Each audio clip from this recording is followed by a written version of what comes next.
next topic is Joule's law, that is also known as heating effects of current. What is Joule's law? What is heating effects of current? तो क्या है ये Joule's law? Joule's law क्या होता है कि when current pass through high resistance wire, then current have to do work and all the work change into heat energy. I am repeating again the definition. When current pass through high resistance wire, then current have to do work and all the work change into heat energy. मतलब क्या है इसका? Suppose करिए कि ये wires है जिसका resistance बहुत हाई है और जब करंट इस हाई रेजिस्टेंस वायर में फ्लो होती है तो रेजिस्टेंस तो करंट के बहने का अपोज करता है और जितना ज्यादा रेजिस्टेंस होगा वो रेजिस्टेंस उस करंट के बहने का उतना ज्यादा अपोज करेगा. तो जब करंट इस हाई रेजिस्टेंस वायर में फ्लो होती है तो उसे फ्लो होने के लिए क्या करना पड़ता है? वर्क करना पड़ता है, क्योंकि रेजिस्टेंस अपोज कर रहा है, करंट को फ्लो होना है तो करंट को इसमें फ्लो होने के लिए वर्क करना पड़ता है and all that work change into heat energy. जैसे आपने देखा है हमारा जो नाइक्रोम वायर्स होता है, जो हीटर का एलिमेंट्स है नाइक्रोम, उसका रेजिस्टेंस बहुत हाई है. तो जब करंट उसमें फ्लो होती है तो हम देखते हो क्या हो जाता है? रेड हॉट हो जाता है. क्यों हो गया? क्योंकि रेजिस्टेंस हाई है नाइक्रोम वायर का, हीटर का एलिमेंट का, करंट उसमें फ्लो हो रही है तो करंट को उसमें फ्लो होने के लिए क्या करना पड़ रहा है? वर्क करना पड़ रहा है and all that work is changing into heat energy. तभी तो वो क्या हो गया? रेड हॉट हो गया. हमें क्या होगा? हीटर एलिमेंट में या इलेक्ट्रिक आयरन जो होती है उसके एलिमेंट में हमें क्या चाहिए? करंट का हीटिंग इफेक्ट ही चाहिए. तो वही है हमारा जूल्स लॉ कि जब करंट किसी हाई रेजिस्टेंस वायर में फ्लो होती है तो उसे फ्लो होने के लिए वर्क करना पड़ता है and that all work change into heat energy, that is known as Joule's law. और जूल्स लॉ के अकॉर्डिंग करंट जो होती है, हीट एनर्जी जो है, heat energy is directly proportional to the current square. Heat energy is directly proportional to the resistance. Heat energy is directly proportional to the time. अगर पूछा जाए simply what is the Joule's law तो आप ये भी लिख सकते हैं कि according to the Joule's law heat energy is directly proportional to the square of the current. Current के स्क्वायर के डायरेक्टली प्रोपोर्शनल है.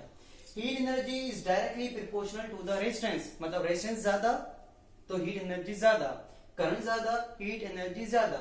And heat energy is directly proportional to the time. Means time अगर हम ज्यादा कर देते हैं किसी वायर में, करंट ज्यादा टाइम के लिए फ्लो करते हैं तो उसमें हीटिंग एनर्जी क्या होती है? ज्यादा होती है. That is our joules law. अब ये जो जूल्स लॉ का एक फॉर्मूला है, कभी आ जाता है, पिछले साल आया था बोर्ड में, define joules law and drive it's formula. Joules law क्या है और उसका फॉर्मूला ड्राइव करिए. तो जूल्स लॉ क्या होता है?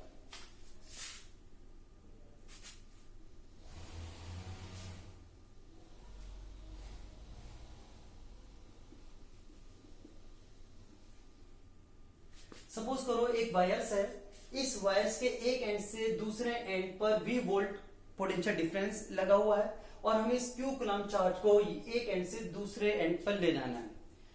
Q कूलम चार्ज को वायर के एक एंड से दूसरे एंड तक ले जाने में हमें क्या करना पड़ेगा? वर्क करना पड़ेगा. तो वही वर्क हम लिखते हैं यहाँ पर W is equal to Q into V.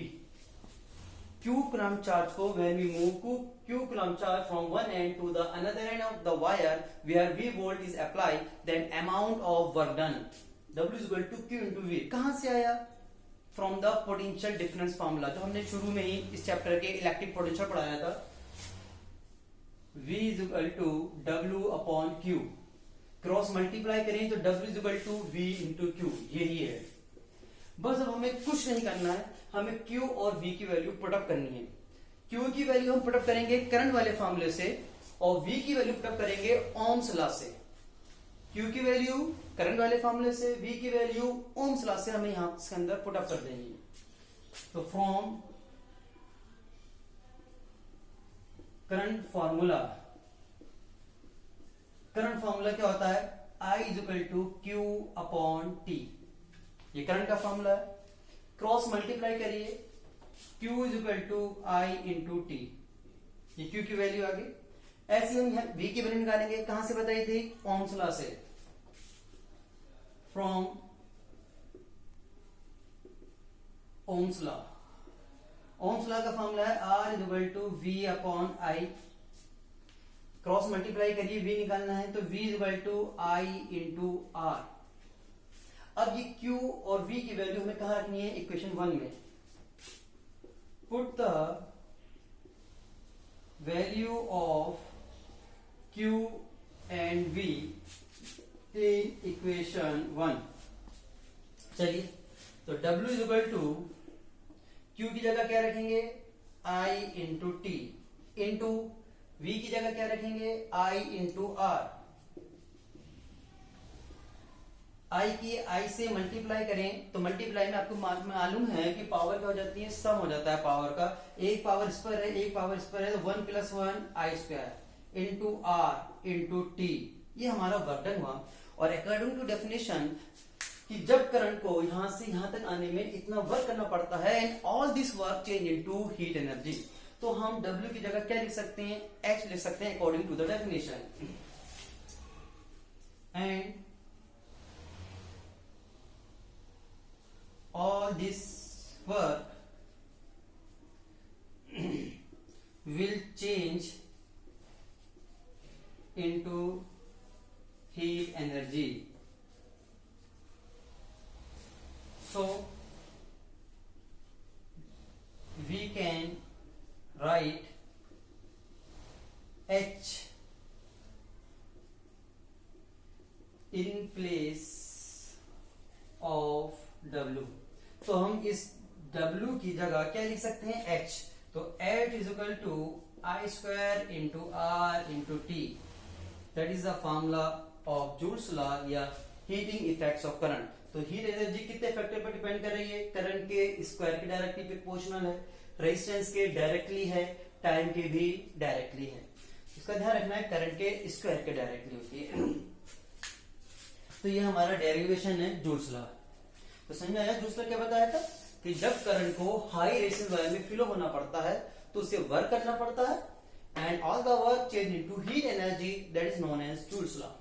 अब इसी के बेस पर एक क्वेश्चन पूछा है जो एनसीईआरटी का भी क्वेश्चन है हमारा, कि जो इलेक्ट्रिक हीटर की जो कोड होती है, कोड मतलब डोरी, जैसे सपोज करिए ये हमारा हीटर है, यहाँ पर ये एलिमेंट लगा हुआ है, ये हमारे एलिमेंट्स है, यहाँ पर ये इसकी कोड आ रही है, डोरी जो होती है, ये हमारा सॉकेट है. तो ये जो कोड है, ये कौन है, हमारा हीटर का एलिमेंट. तो क्वेश्चन है कि हमारा जब हीटर को जब हम स्विच ऑन करते हैं तो इसकी कोड जो होती है, कोड जो होती है, डोरी जो है जो प्लग से हीटर के अंदर ला रही है, वो तो ग्लो नहीं करती है, वो तो चमक नहीं करती है, लेकिन जो हीटर का एलिमेंट है that is starting to the glow.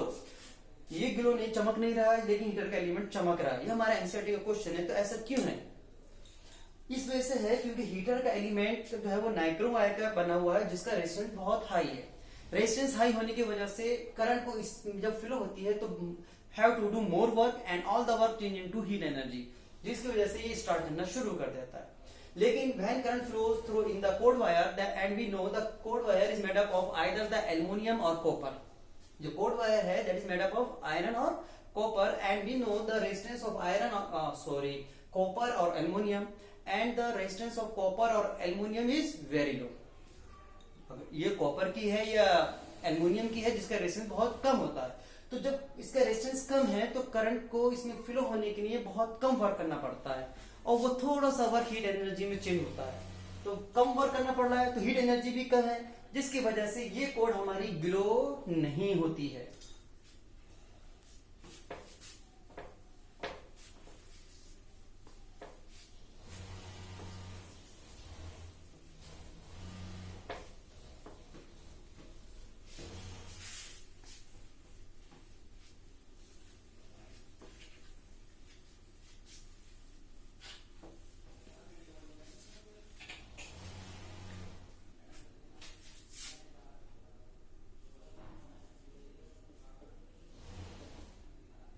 इसी में एक आता है हमारा rate of heat. Rate of heat यहीं से जो भी अभी हमने हीट एनर्जी निकाली, यहीं से हम रेट ऑफ हीट निकालते हैं. H is equal to I square into R into T. जब भी आपको हीट एनर्जी निकालनी है और हीट एनर्जी निकालने के बाद हम क्या लिखते हैं, यूनिट लिखते हैं. तो इसकी यूनिट क्या लिखेंगे. अब देखिए हीट एनर्जी है तो energy and we you know that the unit of all the energy is joule.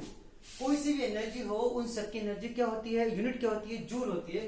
तो जब भी आप न्यूमेरिकल में आई भी दे रखा है, आर भी दे रखा है, टी भी दे रखा है, और you calculate the heat energy, then you write the unit joule,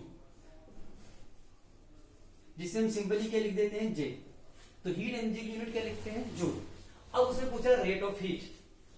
rate of heat का फॉर्मूला क्या है, रेट ऑफ हीट मतलब डिवाइडेड बाय टाइम। रेट से पता चल जाता है कि उस क्वांटिटी को हमने टाइम से डिवाइड करा है।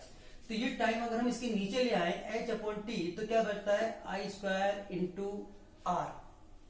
तो ये रेट ऑफ हीट निकालने का फॉर्मूला है, h upon T is equal to I square into R. अब यहां पर आता है, जब हम न्यूमेरिकल प्रॉब्लम सॉल्व करते हैं तो इसकी यूनिट क्या लिखते हैं।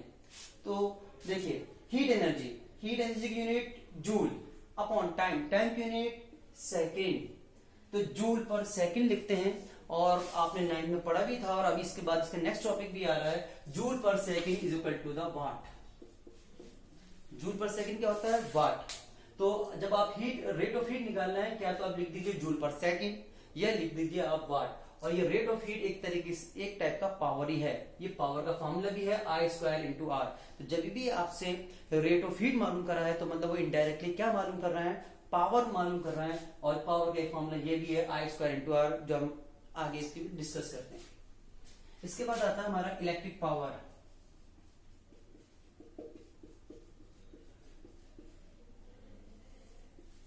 What is electric power. देखिए 9th का टॉपिक है थोड़ा बहुत, इसे हम जल्दी में रनिंग में लेके चलते हैं। इलेक्ट्रिक पावर का फॉर्मूला होता है P is equal to W upon T. P is the power, W is the work done, T is the time. P power, W work done, T is the time. जहां भी हमारा ये divide by time आता है, तो हम उसे क्या पढ़ते हैं, रेट ऑफ टाइम, या सिंपल रेट भी बोल देते हैं। तो rate of time of the work is known as electric power. Rate of time of doing work, rate of time of doing work is called electric power. और power की SI unit क्या होती है, the SI unit of power is watt. SI unit of power is watt. अगर हम आपसे पूछते हैं कि वाट, या वो एमसीक्यू टाइप में दे भी सकते हैं कि वाट किसके इक्वल होता है, अलग अलग एमसीक्यू दे देंगे, तो उसके नहीं, आपको समझना है यहाँ पर वाट किसके इक्वल होता है। देखिए पावर किस पर डिपेंड कर रही है, वर्क डन पर और टाइम पर। वर्क डन की ऐसा यूनिट, वर्क जो होती है एक टाइप की एनर्जी है, whose SI unit is joule. Work done की ऐसा यूनिट क्या होती है, जूल, क्योंकि that is also energy. Divided by time, time कैसा यूनिट, सेकेंड।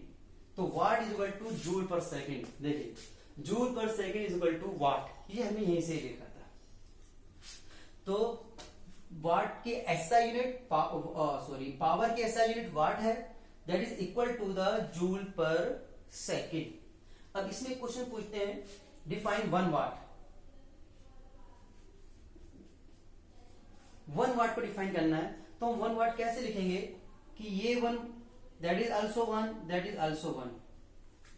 और 1 वाट की डेफिनेशन क्या बनती है, if 1 joule work is done in 1 second, if 1 joule work is done in 1 second, then power is said to be 1 watt. कि अगर कोई भी पर्सन या कोई भी करंट जो भी है, वो 1 जूल वर्क करता है कितने में, 1 सेकंड में, तो हम बोलते हैं उसकी पावर कितनी है, 1 वाट है। वाट जो है ये पावर की छोटी यूनिट है, इससे बिगर यूनिट भी हमारे पास प्रेजेंट है। जैसे एक आती है किलोवाट, जिसे हम शॉर्ट में लिख देते हैं KW। अब न्यूमेरिकल में क्वेश्चन में अगर किलोवाट दे रखा है, you have to change it into watt. तो कैसे, आपको पता होना चाहिए कि 1 किलोवाट में कितने वाट होते हैं। तो 1 किलोवाट में वाट होते हैं 1000 वाट, या जिसे हम लिख देते हैं 10 की पावर 3 वाट, 10 की पावर 3 वाट। तो याद रखिए 1 किलोवाट इज इक्वल टू 10 की पावर 3 वाट। ऐसे आता है 1 मेगावाट। 1 मेगावाट में कितने वाट होते हैं, तो 1 मेगावाट में होते हैं 10 की पावर 6 वाट। 1 मेगावाट में 10 की पावर 6 वाट होते हैं। ऐसे आता है 1 horse power, and 1 horse power is equal to 746 वाट।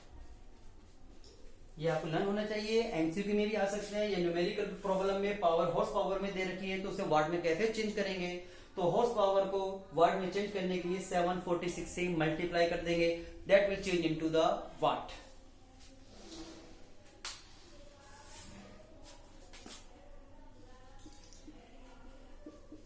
अब क्वेश्चन में आया कि एक बल्ब पर लिखा हुआ है 60 वाट। A 60 watt is written on a bulb. What does it indicate? या what is its meaning? कि किसी बल्ब पर 60 वाट लिखा हुआ है, इसका मतलब क्या है? तो इसका मतलब है कि that bulb consume 60 joule energy in 1 second.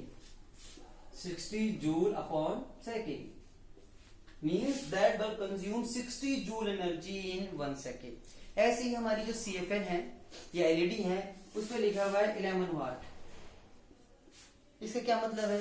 इसका मतलब है that bulb consume 11 joule energy in 1 second, कि वो जो बल्ब है वो 11 जूल कंज्यूम करता है इन 1 सेकेंड, जिस पर 11 वाट लिखा हुआ है। बल्ब है 60 वाट का, CFL है 11 वाट की, तो ये तो एक सेकेंड में 60 जूल एनर्जी कंज्यूम कर रहा है हमारा जो बल्ब है। और जो LED है या CFL है वो एक सेकंड में 11 जूल एनर्जी कंज्यूम कर रहा है। तो हमारी एनर्जी को कंजर्व कौन कर रहा है, बचा कौन रहा है, कम खर्च कौन कर रहा है? तो दैट इज LED या CFL। तो यह हमारी एनर्जी को कंजर्व कर लेती है, बचा लेती है। तो हमें एनर्जी को कंजर्व करने के लिए अपने घरों में भी LED या CFL यूज करना चाहिए, क्योंकि इससे हमारी एनर्जी कंजर्व होती है।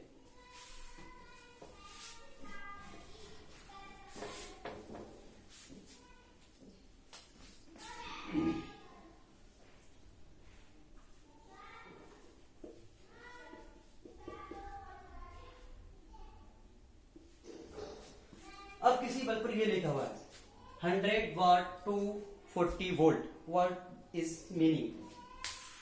ये बल्ब लिखा हुआ है, इसका मतलब क्या है या क्या इंडिकेट करता है? आता है ना जब बाजार से बल्ब लाते हो तो लिखा हुआ होता है ये और ये लिखा हुआ होता है, इसका मतलब क्या होता है? तो इसका मतलब ये है कि that bulb consume 100 joule energy in 1 second. इतने क्वेश्चन का मतलब तो ये हो गया, that bulb consume 100 joule energy in 1 second and that bulb can be safely use at 240 volt. और वो बल्ब 240 वोल्ट तक सेफली यूज हो सकता है। और अगर वोल्टेज 240 वोल्ट से ज्यादा होते हैं तो that bulb get fuse. 240 volt तक तो वो बल्ब सही काम करेगा, लेकिन बाय चांस वोल्टेज अगर बाहर से ज्यादा आ जाते हैं तो आप देखेंगे 240 वोल्ट से ज्यादा होते ही वो बल्ब क्या हो जाएगा, फ्यूज हो जाएगा। तो इसका ये मतलब होता है, इसका मतलब समझ में आया कि means that bulb consume 100 joule energy in 1 second. और इसका क्या मतलब है कि वो 240 वोल्ट तक सही काम करेगा, मतलब फ्यूज नहीं होगा। और अगर वोल्टेज 240 वोल्ट से ज्यादा होते हैं तो दैट फ्यूज।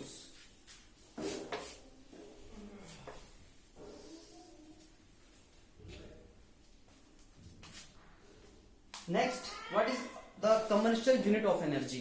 कि एनर्जी की कमर्शियल यूनिट क्या है?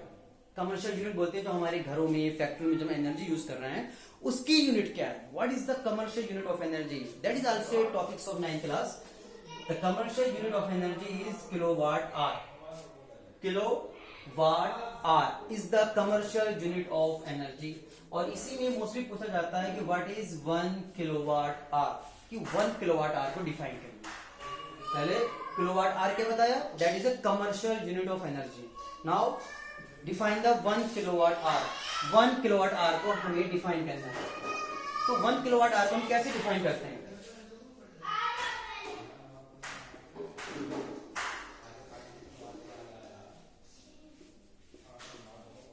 हमने इसे ऐसे लिखा है कि 1 किलोवाट आवर को हम ऐसे लिख सकते हैं, 1 से 1 मल्टीप्लाई करेंगे, 1 किलोवाट की आवर से मल्टीप्लाई करेंगे तो दैट बिकम्स किलोवाट आवर।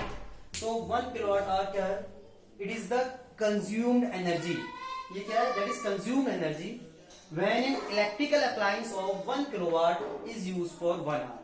कि अगर हमारे पास कोई 1 किलोवाट की मोटर है, कुछ भी है किलोवाट का, और उसे आप 1 आवर्स तक यूज कर लेते हैं, यूज मतलब चला लेते हैं, तो उतने टाइम में 1 आवर तक चलाने में उसने जितनी एनर्जी कंज्यूम कर ली that is known as 1 kilowatt hour. तो इसकी डेफिनेशन फिर सुनिए, it is the consumed energy when an electrical appliance of 1 kilowatt is used for 1 our.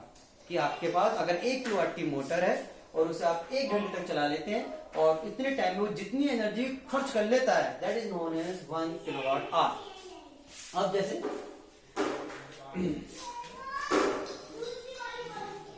Question है कि हमारे पास 2 किलोवाट की मोटर है, उस 2 किलोवाट की मोटर को हम कितनी देर तक रन करें, चलाएं कि 1 यूनिट बन जाए। 2 किलोवाट की मोटर को कितने आवर्स तक चलाएं दैट बिकम्स 1 किलोवाट आवर। तो क्या करेंगे, हमें यहां पर इतने आवर लेने हैं कि वो 2 से 2 क्या हो जाए, कैंसिल हो जाए। तो क्या करेंगे 1/2, 2 से 2 कैंसिल, क्या आ जाएगा 1 किलोवाट आवर। तो अगर हमारे पास 2 किलोवाट की मोटर है तो हाफ आवर मतलब 30 मिनट तक चलाने पर हमारा 1 किलोवाट आवर बन जाएगा। ऐसे अगर हम कहते हैं कि हमारे पास हाफ किलोवाट की मोटर है, हाफ किलोवाट की मोटर को हम कितनी आवर्स तक, कितने टाइम तक चलाएं कि 1 किलोवाट आवर बन जाए। तो क्या बताया था हमने, इतने आवर्स से मल्टीप्लाई कर दीजिए कि 2 से 2 यहां पर जो है वो कैंसिल हो जाए। तो 2 आवर्स, 2 से 2 कैंसिल, क्या बना 1 किलोवाट आवर। तो इस तरीके से हम यूनिट बना सकते हैं कि कितने किलोवाट की मोटर है, कितने टाइम तक चल रही है, तो उससे हम अपने घरों का बिजली का बिल भी निकाल सकते हैं कि कितना बिजली का बिल जला। जैसे सपोज करिए आपके हमारे घरों का जो लोड है वो पर डे 2 किलोवाट है। 2 किलोवाट हमारा टोटल लोड है, ज्यादा ही होता है तो हम कम से कम लेके चलना है। 2 किलोवाट का हमारे घरों का लोड है और हमारा रोजाना जो जलना है मिनिमम 10 आवर्स तक जलना है। अब तो लाइट अच्छी आ रही है लेकिन हमने माना मिनिमम 10 आवर्स तक लाइट आ रही है। तो 2 किलोवाट का लोड 10 आवर्स तक जल रहा है, कितने यूनिट बने 10 to the 20 किलोवाट आवर। तो 20 किलोवाट आवर हमने बिजली कंज्यूम कर ली। 20 किलोवाट आवर का मतलब है 20 यूनिट। ऐसी 1 किलोवाट आवर का मतलब होता है 1 यूनिट। तो simply kilowatt hour is equal to unit. हमारा बिजली का बिल जो आता है वो किसमें आता है, यूनिट में ही, और यूनिट किसके इक्वल होता है, किलोवाट आवर के। तो हमारा एक दिन में 20 यूनिट्स बन गए इतने लोड से इतने आवर्स तक। अब हमें 30 दिन तक निकालने की, 30 दिन में हमारे कितने यूनिट बन गए, तो 30 से इसकी क्या कर देंगे, मल्टीप्लाई कर देंगे, तो हमारा टोटल बिजली का बिल आ जाएगा कि हमारे पूरे महीने में कितने यूनिट बने। और अगर आपको 1 यूनिट की कॉस्ट मालूम है तो उस 1 यूनिट की कॉस्ट से टोटल यूनिट को मल्टीप्लाई कर दीजिए, that becomes the total cost of the our electricity.